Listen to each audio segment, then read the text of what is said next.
Hello, and welcome. What really happened inside apartment 5A on that night in May, all those years ago? The official narrative given to the world was one of an abduction, a phantom who slipped in and out through an open window. But the evidence left behind tells a completely different, and far more disturbing, story. It is a story told by silent witnesses, specialized dogs who detected the scent of death, a rental car hired weeks after the disappearance, and a group of friends bound by an intricate web of secrets. If you are ready to hear the hypothesis that the authorities fought to silence, please like this video, and be sure to subscribe to this channel today. Let's begin. The air itself felt different here. It carried a warmth that signaled a complete release, a temporary pardon from the demanding rhythms of their professional lives. This holiday was a necessary antidote to the pressures of the hospital, to the endless hours and the weight of decisions. This week was intended for nothing but ease. Gerry McCann adjusted the collar of his shirt, the casual fabric, a welcome change from his usual attire. Kate gave a final, brief glance in the mirror. They were doctors, as were the friends waiting for them. They understood each other's exhaustion and the shared need for this escape. Inside the ground-floor apartment, the atmosphere was heavy with the stillness of sleep. Madeleine, still so very young, lay settled in her bed. In the travel cots nearby, the twins, Sean and Amelie, breathed in the shallow, rhythmic sighs of deep sleep. Kate moved quietly, pulling a light blanket higher over Madeleine's shoulder. She lingered for a moment, her hand hovering, before whispering a good night that the sleeping child could not hear. The only response was the faint, steady sound of breathing. The room felt secure. It felt, in that moment, entirely normal. Gerry was waiting by the patio door, the sliding glass separating their quiet sanctuary from the cooling evening air. "Ready?" he asked, his voice low. Kate nodded, her mind already shifting to the meal ahead. The plan was simple. They had all agreed it was foolproof. They would meet the others, their friends, their colleagues at the tapas restaurant. It was close. They had timed the walk. It was barely a minute away. From their table, they could almost see the apartment. This was the system. They would dine, and they would rotate. One parent from the group would walk back every half hour, a constant, circulating watch. One of them would physically enter the apartment, check on the children, and return to the table. It seemed a perfect compromise, a way to reclaim a small piece of adult life without sacrificing parental duty. It was a system built on proximity and trust. Kate took one last look toward the cots, silhouettes in the dimness. The children were safe. They were right there. She joined Gerry at the threshold and slid the heavy patio door closed. The lock made a small, solid click. It was the sound of a decision finalized, the sound of an evening's leisure beginning. They stepped out into the balmy night. The low hum of adult conversation and the faint clinking of cutlery drifted over from the restaurant, a welcoming sound. They walked away from the apartment, leaving the profound silence of the children's room behind them. The long, deep shadows of the late evening stretched out before them on the path, darkening the ground as they moved toward the lights. The light from the tapas restaurant was welcoming, a contrast to the deepening shadows they had just walked through. Their friends were already there, the table filled with the easy chatter of professionals on release. Wine was poured, and the conversation flowed immediately. Talk of the holiday, talk of their lives back home, the shared experiences that bound them as a group. Gerry McCann settled in, the weight of the week lifting. The plan was in motion. Their system, their logical, rational system, was active. Not long after they had ordered, Gerry pushed his chair back. "My turn," he announced, though it was barely a question. He made the short walk back to their apartment. The group's conversation paused, then resumed, quieter, waiting. He returned minutes later, a reassuring smile on his face. "All quiet," he reported. "Fast asleep." A collective, unspoken exhale. The system worked. The volume of their conversation rose, the laughter becoming more frequent. Time passed, measured by the arrival of new dishes and the emptying of glasses. It was Matthew's turn. He went, he checked, he returned, "Fine," he reported. "All sound asleep." Didn't stir. The sense of security deepened. They had found the perfect balance. But the system was not as simple as it seemed. It was a fluid, shifting agreement among the group, a rota that was perhaps more convoluted than it was consistent. Later in the evening, another friend, Jane, offered to do a check. She was going to her own apartment, which was in the same block. She said she would check on the McCann's children on her way. She walked the familiar path, but she did not enter their apartment. She stood outside the closed door, listening. She heard nothing. No crying, no movement, just silence. To her, this was a good sign. Silence meant sleep. She returned to the restaurant and gave her report. All quiet. The group accepted this. They trusted each other. But a check made by listening through a door is not the same as a check made with eyes. The charade of safety was holding, but the reality was unknown. As the evening wore on, the checks continued, or at least they were meant to. The conversation became more engaging, the timeline between checks stretching. The relaxed atmosphere made the precise 30-minute intervals seem less urgent, more flexible. Then, a feeling. Kate felt it first. It was not a sound she heard, but an internal shift, a sudden, sharp prick of maternal unease. She looked at her watch. It was past time for a check. It was her turn. "I'm going to check," she said, her voice cutting through the laughter. She didn't wait for a reply, pushing her chair back abruptly. The walk back felt different this time. The restaurant's warmth and light felt distant, fading behind her. The short path seemed longer. The silence that met her as she approached the apartment was not peaceful. It was heavy, absolute. She slid the patio door open, the sound jarring in the night. "Maddie?" she called softly. The apartment was still. She moved quickly, her unease growing into a cold dread. She entered the children's room. The twins were there, lying undisturbed in their cots, breathing the shallow, even breaths of infants. But Madeleine's bed was empty. Kate's eyes darted around the room, frantic, uncomprehending. The bed was empty. The blanket was still there, but the child was gone. Then she saw it. The window. The window above the bed, which she was certain had been secured, was open. The shutter, which should have been down, was raised. A rush of cold night air filled the room, carrying a silence that was no longer still, but terrifying. "Gerry!" she screamed, a raw, piercing sound that shattered the night, a cry of disbelief that was about to become a cry of pure horror. "Madeleine! She's gone. Someone's taken her." Kate's scream tore through the night, a sound of pure, unadulterated terror that ended the evening instantly. Gerry heard it from the table and was already moving, his chair scraping back, his heart seizing before his mind had even processed the words. The others followed, running, their relaxed, wine-warmed conversation forgotten, replaced by a sudden, icy adrenaline. They burst into the apartment. The scene was exactly as Kate's cry had described it.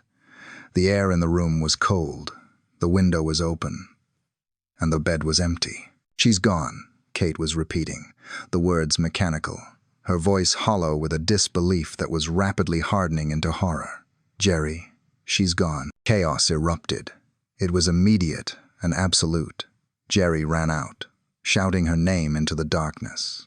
The other members of the group fanned out, their voices desperate, calling out her name into the night. Their shouts roused other guests. Doors opened. People emerged, confused, asking what was happening. The resort, moments before a place of quiet relaxation, was instantly transformed into a frantic, disorganized search party. Staff were alerted. Every shadow, every doorway, every dark space became a potential hiding place, a place of terrible possibility. But there was only silence. The call was made. The local police, the Garda Nacional Republicana, were the first to arrive. Their presence was official, but the officers were quickly overwhelmed by the multilingual panic and the sheer number of people moving through the area. It was clear this was not a simple case of the missing individual. The Policia Judiciaria, the senior detectives, were called in. Their arrival shifted the atmosphere. These were not local patrols. These were the career investigators. A senior inspector led the way, a man whose face was lined with the experience of countless difficult cases. He moved with a quiet, methodical purpose, his eyes taking in the scene. He knew, instantly, that the scene was compromised. It had been contaminated by the frantic comings and goings of the parents, their friends, and the well-meaning resort staff. This, he knew, would make their job infinitely harder. He listened patiently to the initial account from Gerry, his voice tight with fear, and from Kate, who was being wrapped in a blanket by a friend but was shaking uncontrollably. They both pointed to the window. "It was the window," Gerry insisted, his voice cracking. "They must have come in through the window. Someone took her."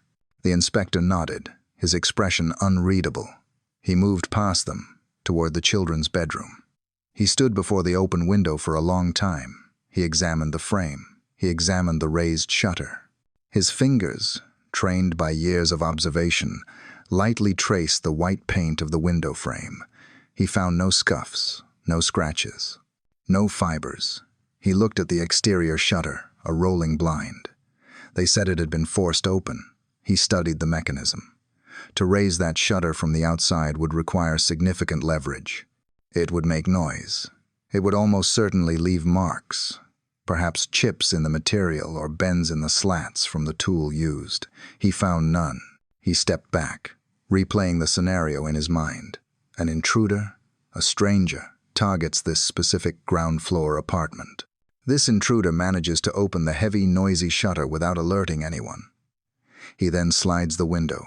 Again, silently. He enters the room, locates one specific child among three, lifts her from her bed, and exits carrying the child back through that same narrow window, and perhaps closes it, all without waking the others sleeping just feet away. The inspector's gaze drifted from the window, which told him nothing, to the distraught parents. Their grief was raw. It was undeniable. But the story itself, the physical mechanics of it, felt wrong. It was too neat, and yet too clumsy. He had investigated many crimes. He knew the difference between the feel of a planned intrusion and the feel of something else. This felt like something else. The abduction theory, the official narrative presented to him in these first critical moments, already felt hollow. Weeks had passed since the night of the disappearance. The initial, frantic energy of the investigation had dissipated, replaced by a dull, frustrating stalemate. The leads had grown cold. The abduction theory, pursued relentlessly, had yielded nothing. No witnesses, no demands, no trace. The Portuguese detectives, facing mounting international pressure and a case file filled only with dead ends, agreed to a request for specialized assistance from the United Kingdom. His name was Martin Grimes. He was not a detective in the traditional sense. He was a specialist, a dog handler, and his partners were not human. They were two English Springer Spaniels. Keela, trained to detect the smallest trace of human blood, and Eddie, a cadaver dog, trained to detect the specific, lingering scent of human remains. Grimes was a man of quiet confidence. He did not operate on theories or intuition. He operated on the proven, biological precision of his animals. He had been briefed, but he set the information aside. His work required him to ignore the stories and trust only the scent. They started with apartment 5A. The apartment had been scrubbed and cleaned. It had been inhabited by others since the McCanns had left it. To the human eye, it was just a room. To the dogs, it was a map of what had happened. Grimes brought Keela, the blood detection dog, in first. She worked methodically, her nose low, sweeping the space in practiced pattern. She moved through the living area and into the master bedroom. She paused, casting back and forth, then became very still. Her body went rigid, her nose pointing intently at a spot on the tiled floor near the wall. It was a subtle alert, but for Grimes, it was absolute. Keela had found the scent of blood. He marked the location. The blood detection dog was removed. It was time for Eddie.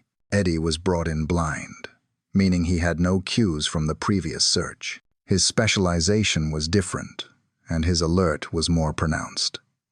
He entered the apartment, energized. He worked the living room, showing interest in the area behind the sofa, but his focus was elsewhere. He moved with increasing purpose toward the master bedroom, the same room Keela had alerted in. He went straight to the wardrobe in the corner. He stopped. His behavior changed instantly. He began to whine, a high, anxious sound, scratching at the base of the cupboard door. Then he barked. It was not a casual sound. It was the specific, trained alert. Grimes knew meant only one thing. The dog had detected the scent of human remains. Grimes pulled him back, reset him, and let him work the room again. Eddie went straight back to the wardrobe and barked, his signal insistent, undeniable. The handler's job was done. He was purely technical. He took his findings to the lead Portuguese inspector.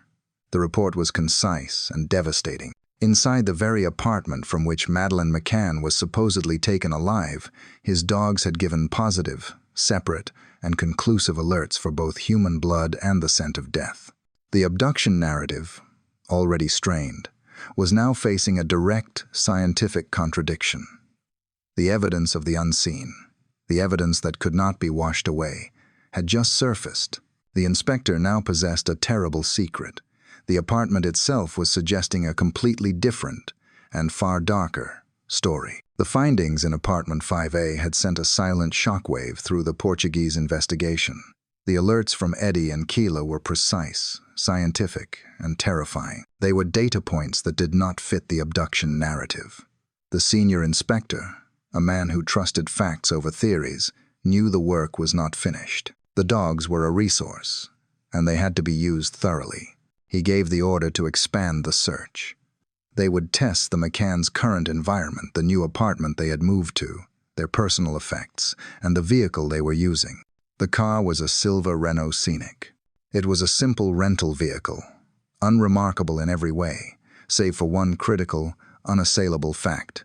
The McCanns had taken possession of this car 25 days after the night she was reported missing. Martin Grimes approached the vehicle with Eddie. The handler was, as always, methodical. He did not care about the timeline. That was for the detectives. He cared only for the dog's response. He began the search, leading Eddie on a systematic sweep of the car's exterior. The dog moved along the side panels, nose working, taking in the scents. He reached the rear of the vehicle, by the boot. Suddenly, Eddie stopped. His posture shifted instantly. His nose pressed hard against the lower seam of the boot lid, sniffing rapidly. A low, anxious whine began in his throat. It was the same sound Grimes had heard inside the apartment. The dog's focus became absolute. He began to scratch at the paint, his signal insistent. Then, he barked. It was the trained, definitive alert. Grimes pulled him back. He let the dog reset, then presented him to the rear of the car again. The result was identical. Eddie gave a frenzy alert, overwhelmed by the strength of the scent. The Portuguese detectives observing nearby felt a cold dread settle over them. This was not possible. This car had not even been in the McCann's possession on the night the girl vanished. Grimes was not finished. He needed to be meticulous. He asked one of the officers for the key to the Renault. The key was handed over, a simple piece of plastic and metal. Grimes presented the key to Eddie, isolated from any other scent. The dog sniffed the fob. He alerted again. Positively, the handler stood up. His job was done. He had no theory to offer, only his findings. He reported them to the senior inspector, his voice devoid of emotion. The dog, Eddie, had given a strong, positive alert for the scent of human remains in the boot of the rental car, and he had given a separate, positive alert on the key itself. The implications were staggering, destroying any remaining sense of normalcy in the case. The scent of death, the same scent that lingered in the apartment, had been present in this vehicle.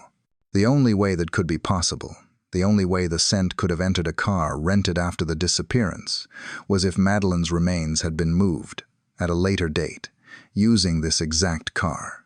The timeline, which should have exonerated the vehicle, had instead become the most damning piece of evidence yet. The disappearance of Madeleine McCann was no longer just a police investigation. It had become a global media event. The case had transformed from a local tragedy into an international obsession. The faces of Kate and Gerry McCann were broadcast on screens across the world, their story repeated in dozens of languages. They were, in an instant, the most recognized grieving parents on the planet. And because they were so visible, they were also subject to intense scrutiny. Far away from the primary investigation, a man watched his television, his interest purely professional. He was a retired detective, an investigator who had spent a career of 30 years working in child protection. His life's work had been to navigate the darkest territories of human behavior. He had interviewed victims, and he had interrogated suspects. More than anything, he had sat with parents in the immediate, raw aftermath of the young person loss. He considered himself an expert in grief. He knew what it looked like, what it sounded like, and what it felt like. He had seen a mother so consumed by sorrow that she had not spoken for 3 days. He had interviewed a father whose child had been lost, and the man's hands had never stopped shaking. Grief, in his vast experience, was a physical, visceral, and uncontrollable force. It was pure chaos. It cared nothing for appearances. He watched as Kate and Gerry McCann prepared to make a public appeal. They were an attractive couple, professionals. They looked composed, articulate, and sympathetic. His gaze, trained by decades of observation, narrowed on Kate. Her face was strained, her eyes showing fatigue, but she was also wearing makeup. Her hair was carefully presented. She wore earrings. The detective focused on the earrings. It was such a small detail, something the millions of other viewers would overlook completely, seeing it only as a normal part of getting dressed. But to him, it was a siren. It was a profound, jarring anomaly. In all his years, he had never, not once, encountered a mother in the midst of the agonizing, desperate search for her missing child, or in the immediate shock of her child's death, who possessed the cognitive presence, the clarity of mind, the simple inclination to select and wear jewelry. The act felt impossibly, chillingly normal. He then studied Gerry. The man looked worried, his brow furrowed. He was the stoic father, holding his family together. But the expert did not see a man shattered. He did not see the complete disintegration of self that always accompanied this level of trauma. He saw a man who looked harrowed, yes, but who also looked controlled. He was projecting an image of a father in distress, but he did not seem to be living it. The retired detective leaned back. He felt a deep, cold sense of professional disquiet. The Portuguese police were searching for a stranger. The media was broadcasting the face of the missing individual. But he, the expert in grief, was watching two people whose public behavior was deeply, fundamentally inconsistent with the agonizing reality they claimed to be enduring. The public faces they showed the world did not match the horror of their story. While the search for a hypothetical kidnapper consumed the media and baffled the detectives on the ground, a different kind of investigator began to look at the case. This was a man who worked with laws and statutes, not sniffer dogs or crime scenes. He was a legal analyst, attached to the senior inspector's team, tasked with reviewing the foundational facts. He ignored, for a moment, the open window, the missing child, and the scent detection alerts. He focused his attention entirely on the circumstances that were not in dispute. He read the initial, sworn statements given by the McCanns and every member of their party. He read and reread the description of their evening. He was not concerned with if Madeleine was taken. He was concerned with why she was in a position to be taken. He put down the file and stared at the wall. The undisputed, admitted facts were these. 3 very young individuals, including 2 infants, had been left entirely alone in a ground-floor apartment. They were left not for 5 minutes. They were left for an extended period, for hours, while their legal guardians dined at a restaurant dozens of yards away. He picked up a pen and wrote on a legal pad, severe negligence. It was a legal term. It was a crime. He knew his own country's laws, but he also knew the laws of the United Kingdom, where the parents were from. He made a note. A specific family act. He was almost certain. Leaving a child of that age unsupervised, putting them at risk, was a clear statutory offense. The fact that it happened in Portugal was irrelevant. The legal principle was clear. If you commit an offense abroad, which would be a prosecutable offense back home, you could, and should, be arrested for it. The analyst looked back at the file. The parents had not even been formally questioned on this point. It was accepted, glossed over, as part of their system. He scoffed at the word. He read the convoluted, confusing rota they had described. It was a mess. It was an inconsistent, ad hoc arrangement that provided no real security. It was, in his professional opinion, an act of gross negligence. He brought his concerns to the senior inspector. "Before we discuss who came in," the analyst said, holding his notes, "we must discuss why they were left." The inspector looked at him, the exhaustion of the case heavy on his shoulders. "This is child abandonment," the analyst continued, his voice firm. "They've not only left Madeleine, they've left 2 babies. This is a primary offense, by their own admission. So, I have only one question. Why were they not arrested for it on the first night?" The question hung in the air, heavy and unanswered. The failure to charge them with this undeniable, admitted crime was the first critical deviation in the case. It was the first sign that the normal rules of policing were not being applied. This was not just an oversight. It was a decision. Someone, somewhere, had decided to ignore the first crime, the one that had set the stage for the entire tragedy. And that decision, the legal analyst knew, had contaminated the entire investigation from the very first hour. The senior inspector sat alone in his office late into the night. The room was silent, but his mind was loud. In front of him, the files were spread open, a constellation of contradictory, impossible facts. He was a man of logic, a man who believed that evidence led to truth. But here, the evidence was at war with itself. He took a clean sheet of paper. On one side, he wrote, "Abduction theory." Underneath it, he listed the facts that supported it. 1. The parents' testimony. 2. The friend's testimony. 3. The little one was gone. Then, he started a new list on the other side. He wrote, "Contradictions." 1. The window. His own experts had confirmed his initial suspicion. No forced entry. The shutter mechanism was undamaged. To open it silently from the outside was considered a feat of impossible stealth. 2. The dogs. Eddie and Keela. They had alerted to the scent of death and the scent of blood inside the apartment. A kidnapper takes a living child. This fact alone shattered the abduction theory. 3. The car. The Renault Scenic. The scent of death was found in a car rented weeks after the disappearance. A kidnapper would not, could not, have access to this car. 4. The cleaning. His team had noted the apartment, while messy from the search, had a faint, lingering odor beneath everything else, an acrid smell. It was the smell of heavy-duty cleaning agents. Why would grieving parents, desperate for clues, attempt to erase evidence from their own apartment? 5. The abandonment. The uncharged, admitted crime. The parents had already demonstrated a capacity for profound negligence. He stared at the second list. It was longer. It was heavier. It was built on science, not emotion. The inspector pushed the abduction theory paper away. It was a fiction. It was the story he had been told, but it was not the story the evidence was telling. He took another blank sheet. He wrote, "Alternate hypothesis." He paused, his pen hovering. He was about to write the unthinkable. 1. The eldest one did not leave the apartment alive. She passed away inside apartment 5A2. How? He looked at the parents' profiles. Both medical professionals, both anesthetists. He thought of the restless little one described in some reports. He thought of the 2 infants. He thought of the parents' desperate need for an adult evening, for quiet.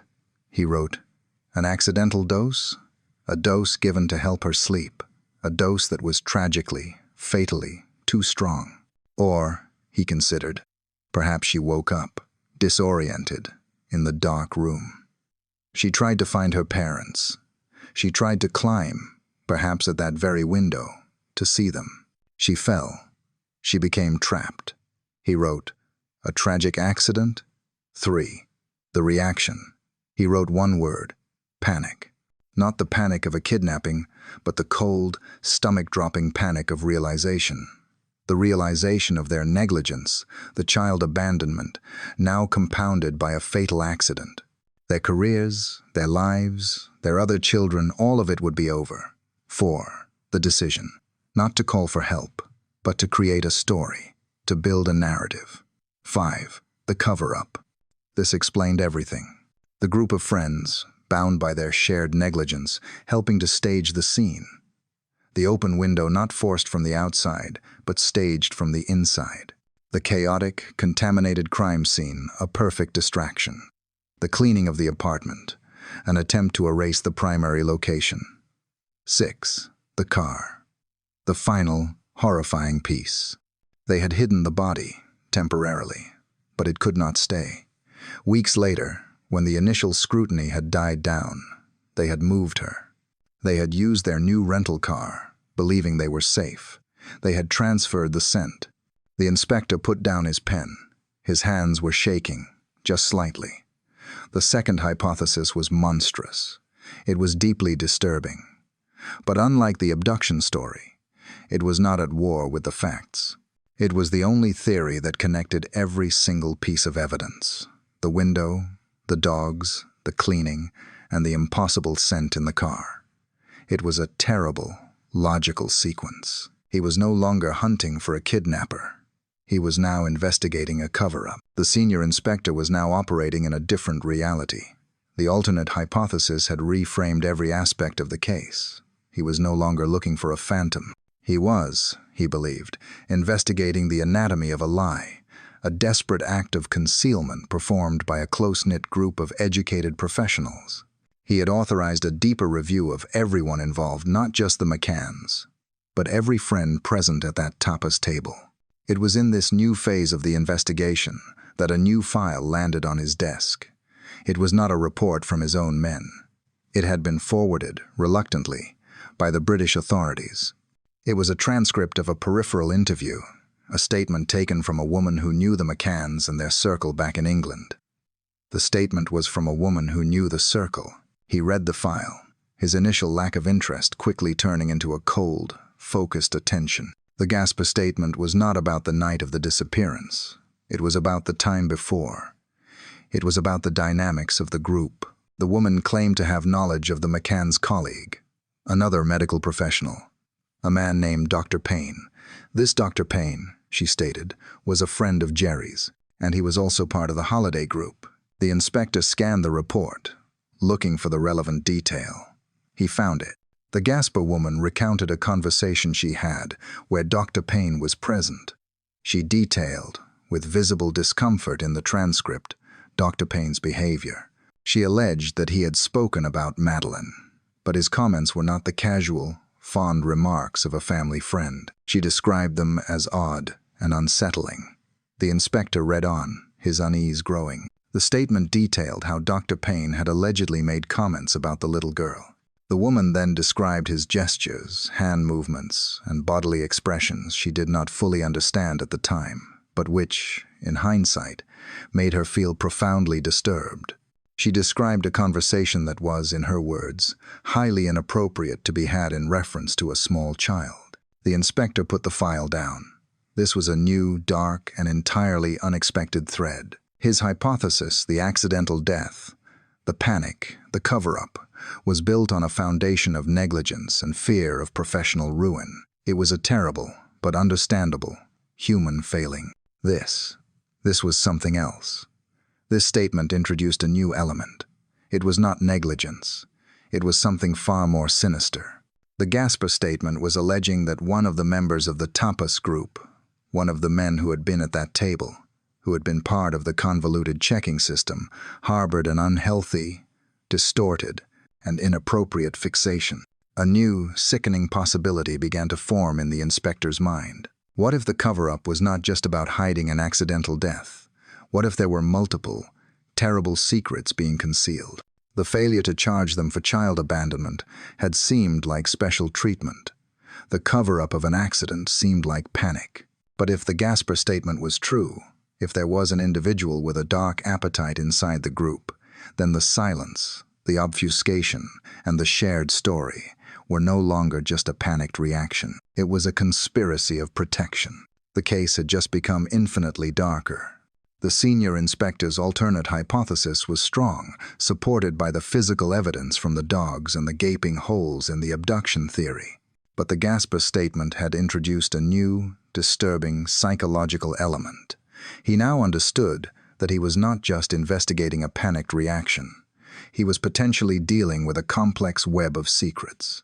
He decided it was time to move beyond the physical evidence. He needed to analyze the very words the parents had spoken. He did not assign this task to one of his detectives. He forwarded the case files to a specialist, an independent analyst based in America. This man was not a police officer. He was a forensic expert in statement analysis. His entire career was built on the premise that no one can lie perfectly. The truth, he believed, always reveals itself in the structure of language, in the choice of words, the use of tenses, and the grammatical architecture of deception. The analyst received the files. Every transcribed interview, every public appeal, every frantic call from the first night. He was not interested in the tears, the tone of voice, or the media's portrayal. He was interested only in the text. He began with Kate McCann's statements. He read them chronologically. He immediately flagged anomalies. He noted the peculiar, almost formal, choice of words at moments that should have been chaotic. He saw a repeated linguistic pattern that he identified as detachment. Her language, in his analysis, was not that of a mother whose child had been taken, but rather that of a guardian who was subconsciously acknowledging a lapse. He noted her use of passive voice. Things happened rather than I did or I saw. It was the language of someone reporting on an event, not someone who was at the center of it. Then, he turned to Gerry McCann. The anomalies were different, but, to the analyst, even more significant. Gerry's language was controlled, articulate, and almost legalistic. He used distancing language, referring to the situation or the incident, rather than the raw, personal horror. The analyst noted that in many of Gerry's appeals, he would speak of our family or our daughter, but he used Madeleine's actual name far less frequently than a genuinely searching parent would. It was a subconscious effort, the analyst concluded, to create emotional distance from the subject. The analyst compiled his report. It was stark and devoid of emotion. He did not use the word lie. He was a man of science. He used terms like linguistic red flags and indicators of deception. He concluded his findings and sent them to the senior inspector. The report was unequivocal.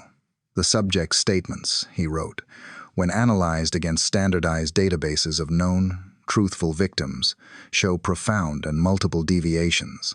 Their language is not consistent with the narrative of an abduction by a stranger. Their statements, both individually and collectively, indicate that they are withholding information. They are, in my professional opinion, being deceptive about the true events of that evening. The inspector read the report twice. This was the third pillar of his case. First, the physical evidence of the dogs. Second, the logical impossibility of the crime scene. And now, third, the parents' own words had betrayed them. The senior inspector now held three distinct, deeply troubling investigative threads: the physical evidence of the dogs, the forensic analysis of the language, and the dark psychological undercurrent suggested by the Gasper statement. He realized he was no longer investigating just a single family in crisis. He was investigating the entire, close-knit Tapas group. He needed to understand what held them together so tightly. He instructed his team to dig deeper into their lives back in England. He wanted to know about their lifestyles, their habits, anything that could explain the intense, unified silence that had fallen over the group. It was not long before new intelligence reports began to filter in. These were not official police records, but whispers, rumors, and third-hand accounts from the periphery of their social circles. The reports spoke of the group's private lives. The inspector read a report that summarized this intelligence. It used delicate language, but the implication was clear. There were persistent rumors that the group was involved in partner swapping or swinging. The inspector, a seasoned officer, was not interested in the morality of their private lives. He was interested, profoundly, in the leverage it created. He had seen this before. He knew that secret, shared practices, whatever they may be, create a powerful, unspoken bond. They also create a massive vulnerability. A group of professionals, doctors, no less with families and reputations to protect, would be terrified of such a lifestyle becoming public. It was a massive lever, as one of his old mentors used to say. It was the kind of secret that could be used for influence, for control, or, in this case, for silence. It provided a powerful, unified motive for the cover-up. If the entire group shared this secret, then the panic of that night was not just about protecting the McCanns from the consequences of an accidental death.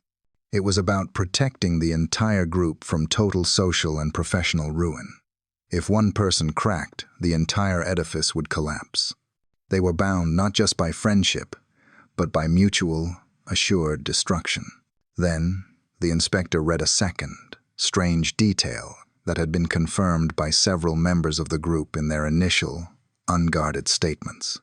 It was a small thing, but it troubled him. It had been established that it was common practice within their holiday circle for the men to bathe other people's youngest ones. On its own, it might be dismissed as an odd quirk. But in the context of everything else, the child abandonment, the Gasper statement, the lifestyle rumors, it painted a disturbing picture. It suggested a group with unusually, and perhaps negligently, blurred boundaries. It signaled a relaxing of the normal, protective barriers that parents maintain. It was another sign that this was a closed, insular world, operating by its own set of rules. The inspector leaned back. He understood now. This was not a group of friends assisting a grieving couple.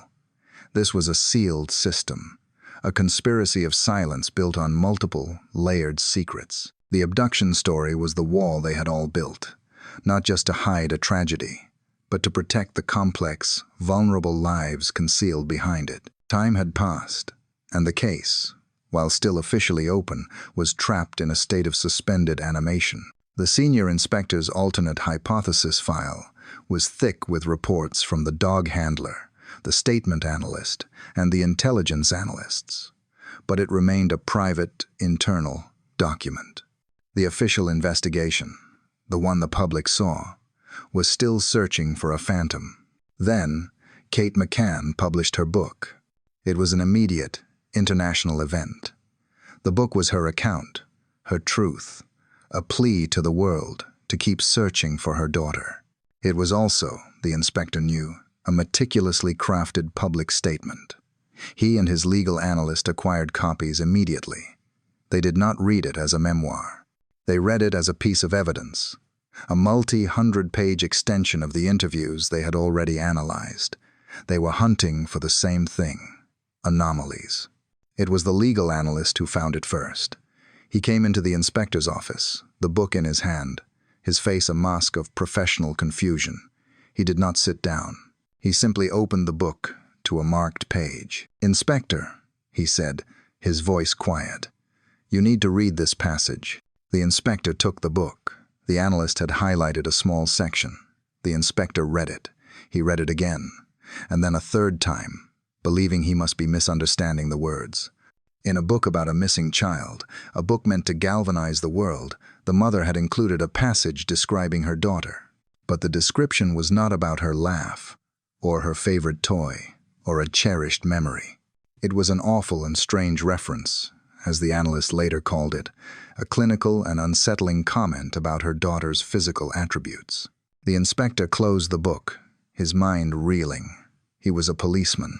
He was a father. He could not, in any framework of grief he had ever witnessed, find a context for this. Why would a mother write this?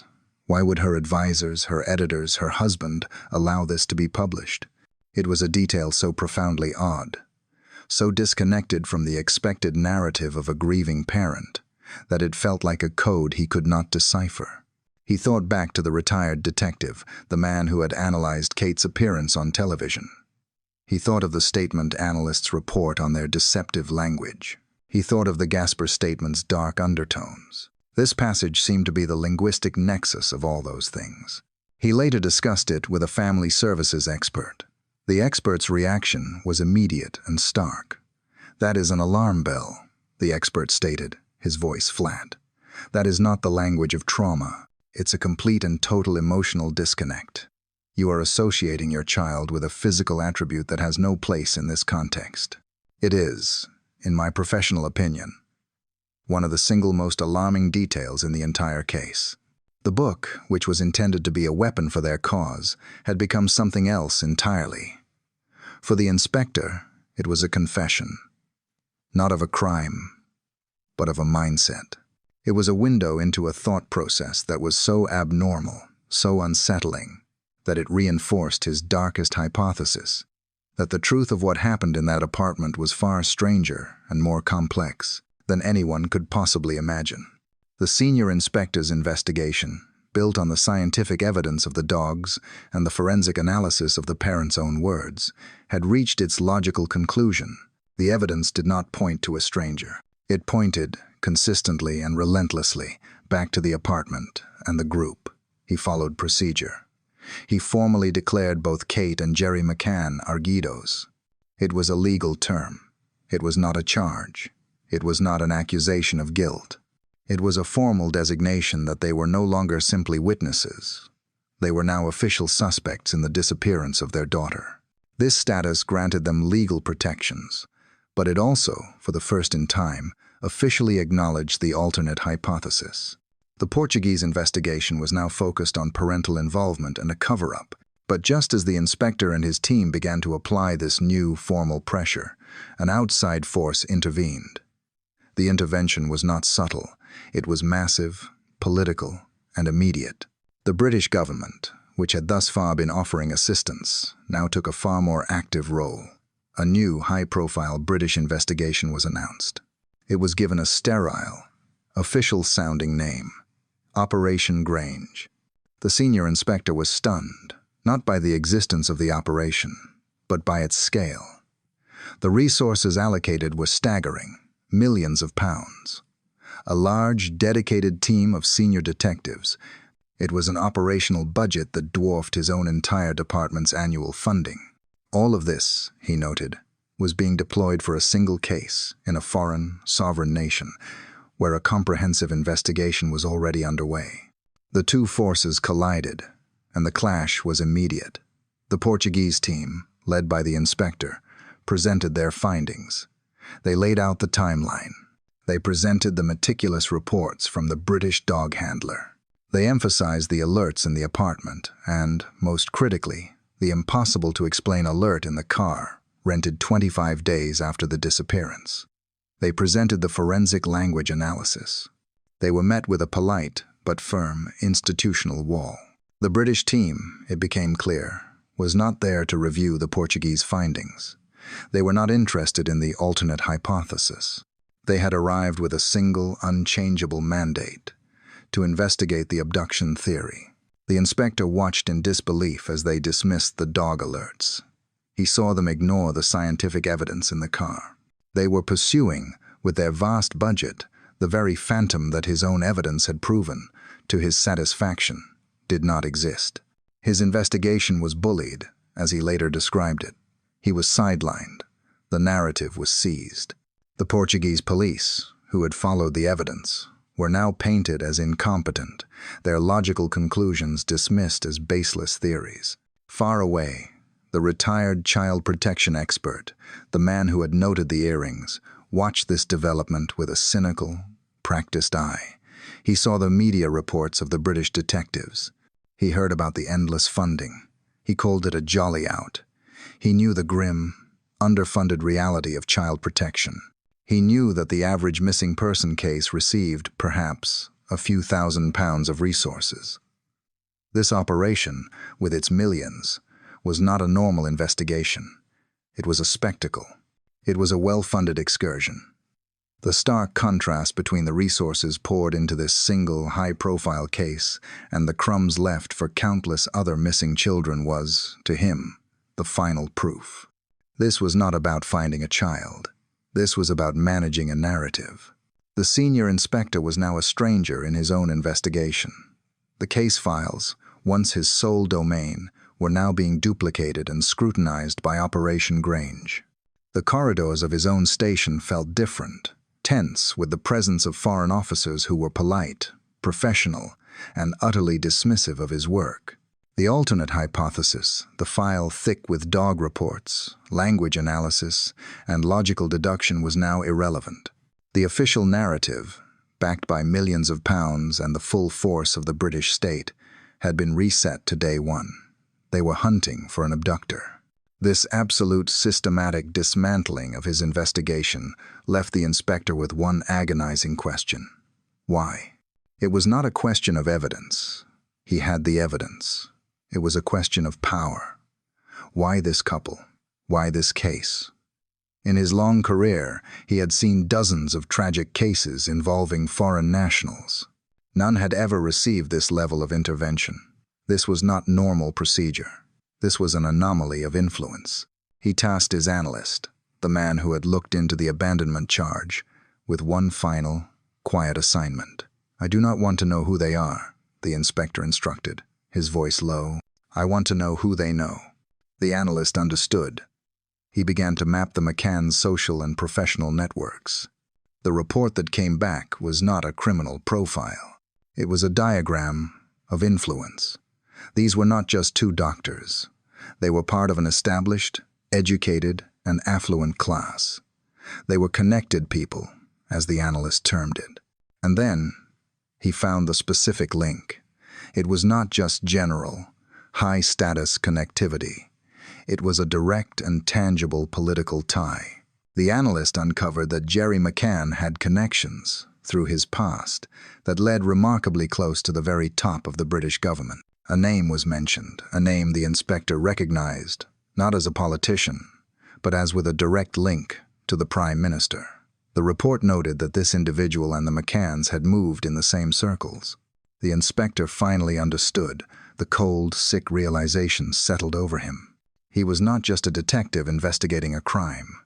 He was a local policeman who had inadvertently stumbled into a sphere of political influence he was never meant to disturb. The phone call he had been expecting for weeks finally came. It was from his superior. The tone was formal, apologetic, and final. He was being removed from the case, effective immediately. He was told it was for the good of the investigation, to allow for a fresh perspective. He knew what it really meant. He had pushed too hard. He had followed the evidence, and that evidence had led him to a conclusion that was, for powerful people, politically unacceptable. He cleared his desk, his alternate hypothesis file burning in his hands. He was no longer a policeman on this case, but he was still the man who knew the truth. He went home and began to write. He wrote down everything: the impossible window, the dog alerts, the scent in the car, the language analysis, the political intervention. He would publish it. He would call it his own account. The moment the book was announced, the establishment he had uncovered proved his point. He was sued. His book was banned. The legal machinery of the connected people moved swiftly, not to challenge his evidence, but to silence its very existence. The attempt to suppress his book was, for the inspector, the final absolute confirmation. They were not fighting him because he was wrong. They were fighting him because he was right. This is the final theory. It is the story that the evidence tells, the alternate hypothesis that the senior Portuguese inspector wrote in his file, and the conclusion that the retired British detective knew in his bones.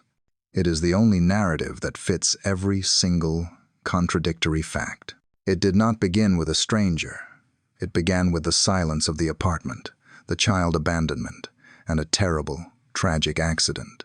Whether from a sedative given to ensure a quiet evening, or from a disoriented fall in the dark, she passed away not at the hands of an intruder, but as a result of the very negligence her parents were trying to conceal.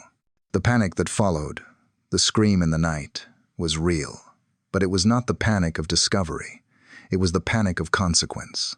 In that moment, two doctors, backed by a group of friends bound by their own shared secrets and a lifestyle of blurred boundaries, made a decision. They did not call for help. They called upon their collective will to survive. Their careers, their families, and their reputations rested on a single, unified lie. The abduction story was born. The window was staged from the inside. The shutter was raised. The frantic, chaotic search was the perfect cover. But there was the immediate, terrible problem of the remains. The answer was in the alerts from the cadaver dog. The first hiding place was the apartment itself. The scent of death, found by the dog in the master bedroom wardrobe, told the story. The remains were concealed inside the apartment, feet away from the others, while the world's media gathered outside to hear the parents' desperate pleas. This explained the lingering smell of bleach, the attempt to scrub the scent from the room. But this could not be the final location. It was too risky. They had to wait. They waited until the initial, intense scrutiny had passed. They waited until they had a secure, private, untracked mode of transport. They waited 25 days. Then, they rented the silver Renault Scenic. Under the cover of a different night, a transfer was made. The remains were moved from their temporary, profane hiding place and put into the boot of the new car. This was the act that created the impossible clue. This was how the scent of death and the scent on the key used to open the boot was sealed into the car, a car that should have been clean. Their final act was one of absolute, irreversible disposal. They did not choose a place on land where a grave might one day be found. They drove to a different kind of location, not a place of peace, but a place of power, a place of deep, cold, and ferocious currents. They chose the Atlantic. They did not go to a calm beach. They went to a place where the floor is not smooth, a place where no fisherman's net would ever be trawled, a place where divers would not explore. They weighted the remains down, and they committed them to the deep. The predation of the sea, the powerful tidal forces, and the sheer depth would do the rest. The young person was gone, erased by water. This is why the senior inspector was silenced. This is why Operation Grange, with its millions, was created, not to find her, but to bury a truth. The truth is that there is no kidnapper to be found. The case remains open, a global mystery, not because it is unsolvable, but because the simplest explanation, the one that connects the dog, the car, the lies, and the political intervention, is the one that must never, ever be officially told.